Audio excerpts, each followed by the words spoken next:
ನೋಡಿ ಸ್ನೇಹಿತರೆ, ಸ್ವಲ್ಪ ನಿಂಬೆಹಣ್ಣು ಹಾಕಂತ ಇದ್ದೀನಿ ಸೂಪ್ಗೆ. ಬೇಕಿದ್ರೆ ಹಾಕ್ಕೊಳ್ಳಿ, ನೀವು ಚೆನ್ನಾಗಿರುತ್ತೆ. ಟೇಸ್ಟ್ ಮಾಡ್ತಾ ಇದ್ದೀನಿ.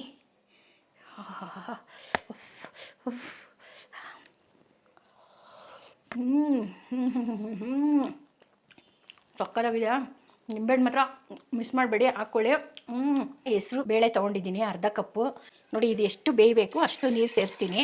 1 ಈರುಳ್ಳಿ ತೊಗೊಂಡಿದ್ದೀನಿ. ಉಪ್ಪು ಸೇರಿಸ್ತಾ ಇದ್ದೀನಿ. ಸ್ವಲ್ಪ ಅರಿಶಿನ ಸೇರಿಸ್ತಾ ಇದ್ದೀನಿ. ಕ್ಲೋಸ್ ಮಾಡಿ 2 ವಿಷಲ್ ಬರ್ಸ್ಕೊತೀನಿ. ಉದ್ದಿನ ಬೇಳೆ ನೆನೆಸಿಟ್ಕೊಂಡಿದ್ದೀನಿ, ರುಬ್ಕೊತೀನಿ. ಜಾಸ್ತಿ ನೀರು ಸೇರ್ಸಕ್ಕೆ ಹೋಗಬೇಡಿ. ಈಗ ಇದನ್ನು ಸ್ವಲ್ಪ ಮಸ್ಕೊತೀನಿ. ಸ್ವಲ್ಪ ಸೂಪಿಗೆ ಎಷ್ಟು ಬೇಕು ಅಷ್ಟು ನೀರು ಸೇರಿಸ್ತೀನಿ. 1-2 ಸ್ಪೂನಷ್ಟು ಎಣ್ಣೆ ಸೇರಿಸ್ತಾ ಇದ್ದೀನಿ. ಸಾಸಿವೆ ಹಾಕ್ತಾ ಇದ್ದೀನಿ. ಸ್ವಲ್ಪ ಜೀರಿಗೆ, ಒಣಮೆಣ್ಸಿನ್ಕಾಯಿ, ಕರ್ಬೇವಿನ ಸೊಪ್ಪು, 3 ಹಸಿಮೆಣ್ಸಿನ್ಕಾಯಿ, ಶುಂಠಿ ಹಾಕ್ತಾ ಇದ್ದೀನಿ. ಈ ಒಗ್ಗರಣೆ ಸೇರಿಸ್ತಾ ಇದ್ದೀನಿ. ಉಪ್ಪು ಸೇರಿಸ್ತಾ ಇದ್ದೀನಿ. ಕೊತ್ತಂಬರಿ ಸೊಪ್ಪು, ಕರ್ಬೇವಿನ ಸೊಪ್ಪು, ಹಸಿಮೆಣ್ಸಿನ್ಕಾಯಿ, ಮೆಣಸುಕಾಳು 2 ಕಡೆನೂ ತಿರುಗಿಸಿ ಬೇಯಿಸ್ಕೋಬೇಕು.